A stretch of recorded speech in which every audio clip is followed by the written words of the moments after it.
Welcome back to Balance Patch Games. I'm Sam Pletcher, and I'm joined today with a first-time commentator. It's Liam McDonald. Liam, how you doing? Hello, I'm doing just fine. Feeling good, feeling excited for this. Ready to get going? Absolutely, and we've got a fantastic matchup here today. We've got two incredible players who happen to be matched up against each other. It's Anthony Londrigan and it's Kian San, neither of whom are any strangers to day twos and even top cuts of large Pokemon events. So let's take a look at the teams they're bringing. Yeah, just crazy stacked locals here today. Round 3, two top cut Titans. On Anthony's team, we've got a very interesting Kyogre Cali Ice team. Running with that Rillaboom, Urshifu Water, Tornadus, and Amoonguss. Very reminiscent of this kind of team he was running back in Regulation G. Yeah. Anthony is a big fan of that Torn Ogre. I believe this is a Kyogre that he transferred up from his Gen 3 games. He's been playing Pokemon since I think longer than Kian was born, fun fact. He's got the Tornadus with Rain Dance and Tailwind Covert Cloak, and the Life Orb Urshifu that I think is that remnant that you're talking about. I didn't know they were listening. That's awesome. And then we've got a very interesting Terra Grass Seed Bomb here on the Calyrex. Definitely helps into any of the opposing Terra Waters that the Kyogre will struggle to hit, that the Urshifu struggles to hit. So it's very cool, adjustment here for Anthony with this team. Yeah, it also could be boosted by the Rillaboom's grassy terrain.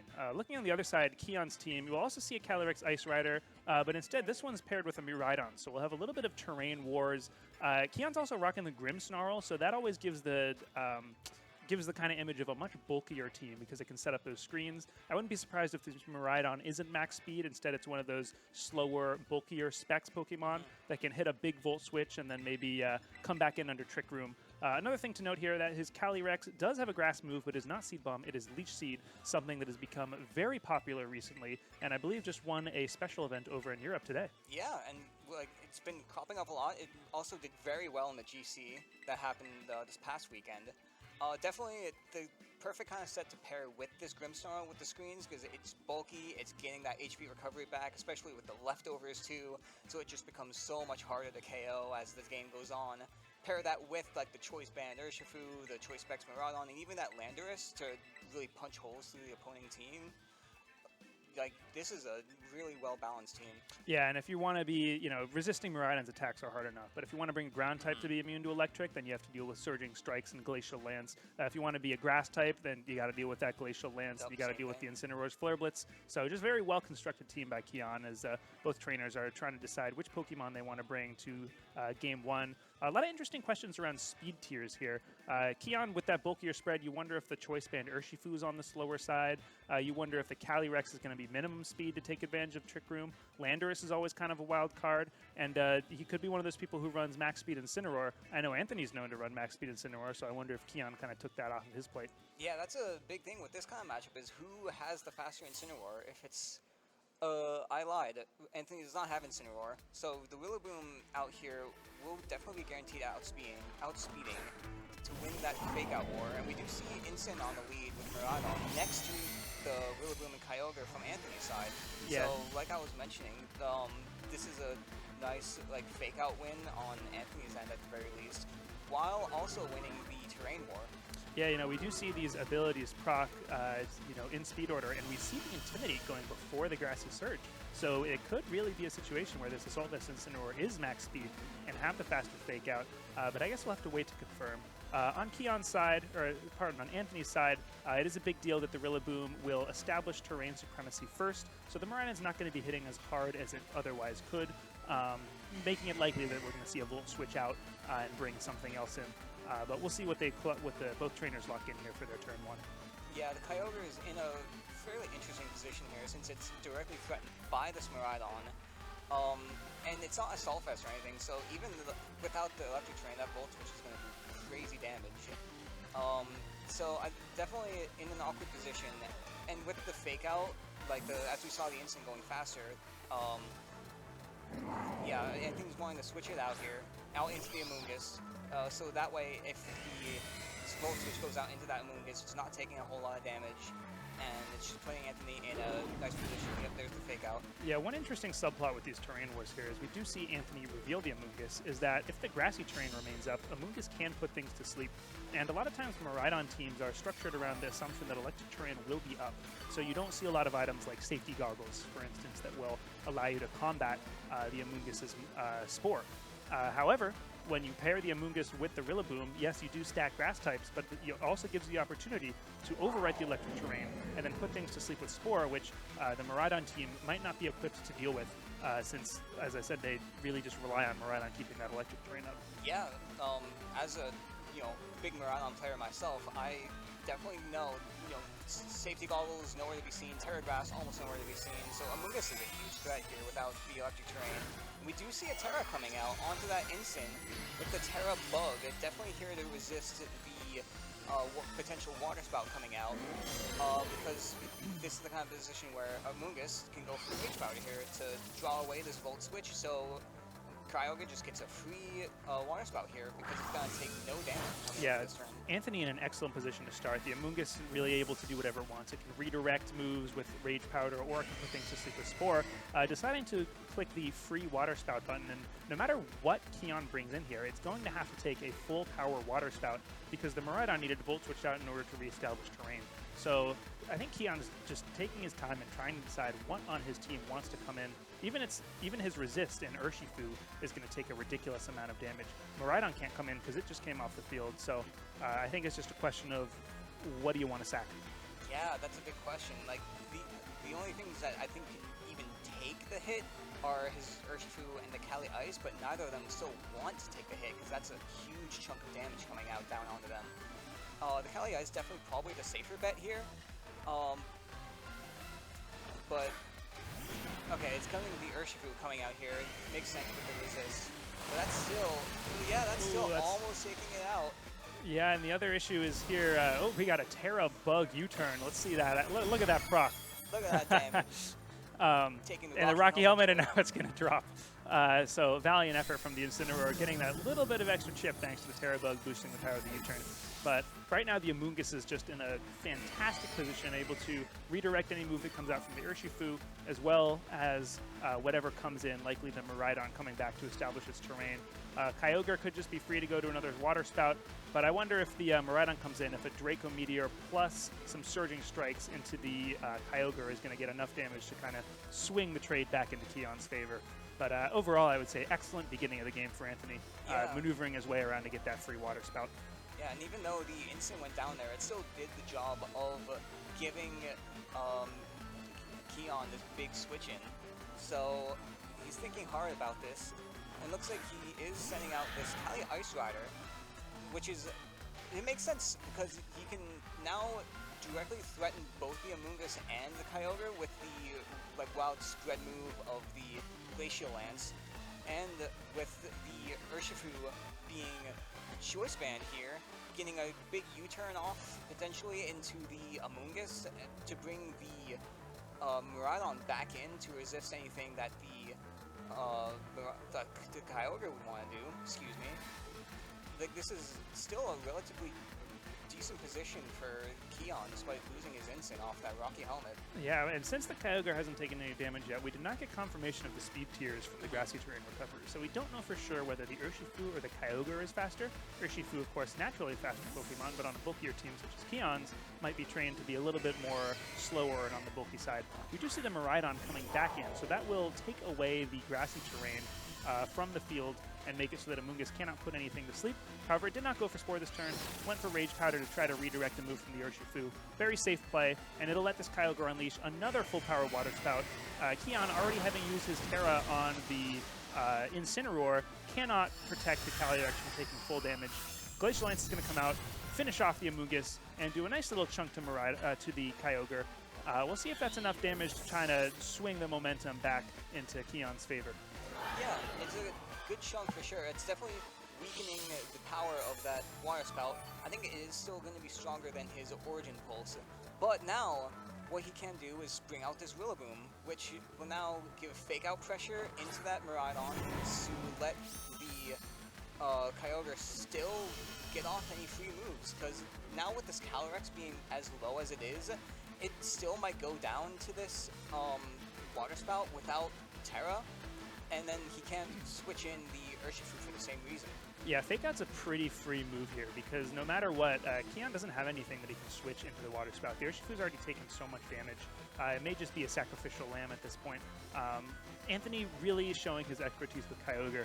The best way to use Kyogre is to click Water Spout as much as possible. Yep. And Anthony really just kind of putting on a masterclass of how to do that, even keeping it safe in the face of threats such as Miraidon and Choice Band Urshifu, leveraging the Amoonguss, leveraging the grassy terrain, keeping the Kyogre safe, and letting it just fire out as many Water Spouts as it can. Yeah, everything on this team built specifically to support this Kyogre, to let it just spout as much as it can. As they say, never stop spouting.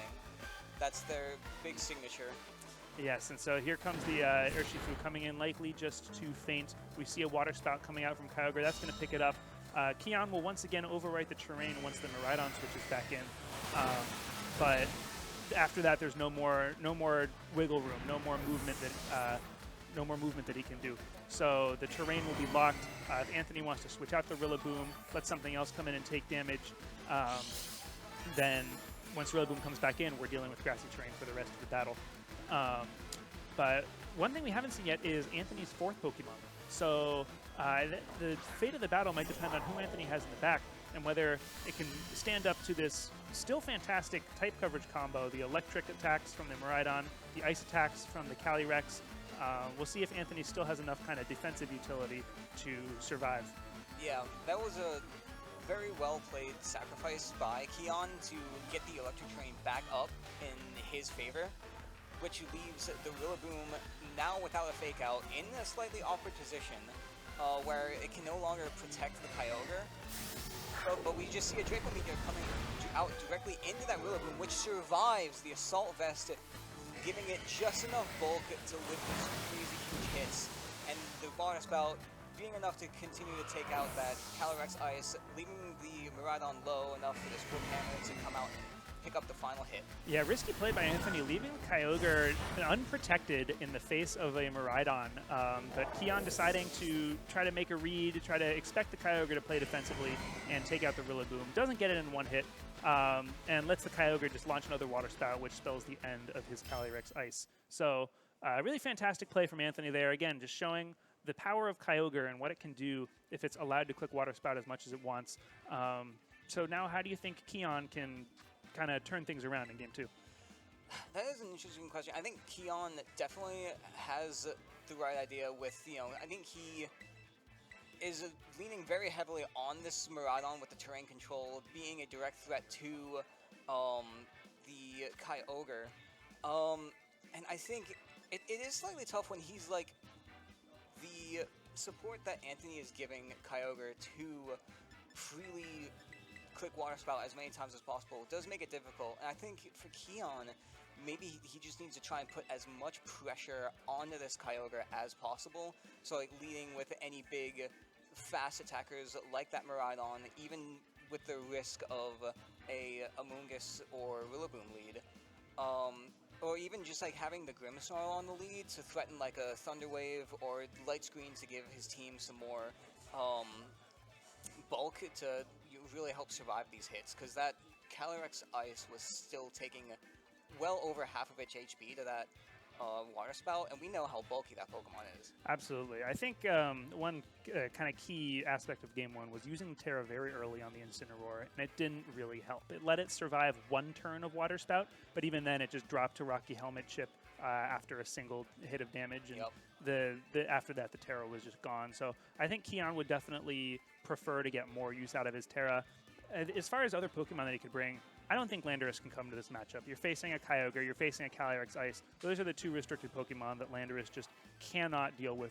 And so the only possible adjustment that he could make would be bringing Grimmsnarl. But you're facing the possibility of an Urshifu that can just blast through screens with Life Orb, rain-boosted Surging Strike. So I think it's got to be those same four. But we'll see if he's able to kind of preserve Terra more smartly and maybe position a little bit better against this threatening Kyogre on Anthony's side. Definitely, we'll see these leads coming out here, and we do see the Grimmsnarl come out on Kian's side next to that Kali Ice Rider, with the same leads coming out from Anthony, this Rillaboom and Kyogre, which I really like this from Kian actually, because now you have the screen support from the Grimmsnarl, and in front of this duo, he's now able to, survive some hits cleanly, but the awkward bit is he might want to Terra the Ice Rider to, more cleanly survive like this Water Spout, but with the Terra Water, that leaves you more open to this Rillaboom. So it is a slightly awkward position for this Ice Rider. Maybe they just want to like protect or even try and get like a good Leech Seed off into Kyogre to really like get some more recovery, because we were seeing in that last game with the grassy terrain plus the leftovers, it was getting quite a lot of health back per turn. Yeah, it's a significant chip heal. I think you did just point out some great team building synergy on Anthony's side. Not only do you have the Kyogre that can, do a ton of damage with Water Spout, but one of the most reliable Terras to avoid big Water Spout damage is Terra Water. And once you Terra Water, you really don't want to take a Wood Hammer from Rillaboom. Instead, we see the Terra on the Grimmsnarl here. It's going to be Terra Ghost, likely trying to avoid any fake out and guarantee at least one set of screens going up. But Anthony, he did click fake out into the Calyrex. So Kian's Terra, once again, practically wasted on a defensive Pokemon that's not really going to get much value out of changing type. And a Water Spout coming out, no Light Screen coming up from Kian. Instead, it was a Reflect, so that's going to do a lot of damage into both Pokemon. And Anthony, once again, starting out on a fantastic foot. Yeah, even with the Light Screen up, that is still a max HP Water Spout coming out in the rain, which chunks Calyrex down over half of its HP. It can't take another one of those. And it's definitely in an awkward spot now where maybe it wants to protect. I think Kian, the way out of this would probably likely be to get a Thunder Wave off into the Kyogre to see if the Paralyze will let you underspeed. Anthony trying to deny it, and he does with the Grassy Glide. So Grimmsnarl is going to faint, and now a Water Spout can just cleanly pick up the Calyrex, and that would be a quick 2-0 lead for Anthony, and one of Kian's strongest attacking Pokemon down for the count. Yeah, and now we can assume that he has the Miraidon out in the back coming in, which puts that in an extremely awkward position too, where he is essentially forced into locking with the Dazzling Gleam without Terra Fairy, because otherwise you're locking into an Electro Drift. It'll take out the Kyogre, but now you're a lot weaker into that Rillaboom. Yeah, Rillaboom can pretty easily switch out and switch back in and just pose so much of a threat to both the Miraidon and the Urshifu. One issue, as you mentioned, with the Choice Specs Calyrex, or with the Choice Specs Miraidon, is it has to lock into a move. And when you're facing a 2v4, the move that you lock into now, it has to cover for an entire opposing team. And that's just really difficult to do, especially when you don't have that Terra Fairy to boost the Dazzling Gleam. So Anthony now just going to try to pivot around and find whatever the best combination of Pokemon is. I think his Amoonguss is going to be incredibly useful here because it can just redirect any attack from the Urshifu and resist it. And it can also take any Miraidon move that's not Draco Meteor, but if you got to launch multiple Draco Meteors, you're going to be lowering your special attack every turn, and you're not going to have enough damage to get through. Exactly. At that point, you're banking on crits happening, which is not something that you ever really want to rely on here. But they do click Draco Meteor and miss into the Rillaboom that came out with a big critical hit on the close combat in return onto that Amoonguss that just switched in to take that hit. But, yeah. Yeah, now, like, the Miraidon is locked into this Draco Meteor, which, like you said, it's the best way to deal with, like, the Amoonguss and the Rillaboom, but you're just lowering your special attack. Yeah, and you've got two Choice Lodge Pokemon on the field right now. Anthony still has his Terra, and this Amoonguss is Terra Fairy. So if you Terra Fairy this Amoonguss and click Rage Powder, you're not taking any damage from Draco Meteor, and you're taking much resisted damage from the close combat. Anthony not even going to commit the Terra, just going to click Rage Powder, keep it safe from the Draco, take the close combat with the Calyrex. This Draco does connect, that's going to be the end of Amoonguss. Big close combat going to come out of the Calyrex, but now it gets to launch a free Draco Meteor, and you've got a Rillaboom coming back onto the field with Fake Out Pressure. I think this might be curtains for Kian. Yeah, with this Glacial Lance coming out, it will likely just be enough to pick out the KO onto this Miraidon. With, it's super weak to this move, this big ice move. The Urshifu as well has lowered its defense by 2, and yeah, that's almost just a KO. And at this point, there's no way that the Urshifu can 1v3 against the Rillaboom, this Ice Rider, and the Kyogre. Yeah, just expertly played by Anthony. I think once again, Kian getting very little mileage out of his para, using it to try to block a fake out that didn't even end up coming. But I think just the oppressive lead of Rillaboom and Kyogre, really just making it tough for Kian to wiggle his way out of it. Didn't have many options with either set of leads that he chose both games. So Anthony recognizing that team building advantage that he had and just exerting as much pressure as he could straight from the beginning, and just again showing how strong Kyogre can be when you surround it with the right partners and just let it keep spouting. Yeah, very well played by Anthony there, and not falling for anything that Kian was trying to do for that entire game. Like the Grassy Glide KOing the Grimmsnarl after it wasted its Terra trying to avoid the fake out was a master play. Yeah, and at that point it hadn't even gotten the Reflect up, so it wasn't able to weaken the damage from Grassy Glide, keeps the Thunder Wave off the field, keeps the Paralysis hacks from even occurring, and just that next Water Spout cleared the board and made it a 4v2 and an easy win for Anthony. Yeah, just very well played overall. All right, well, that's the end of round 3. We've got Anthony moving up to 2-1, trying to lock his spot up in the top cut. We'll be back with round 4 right after this.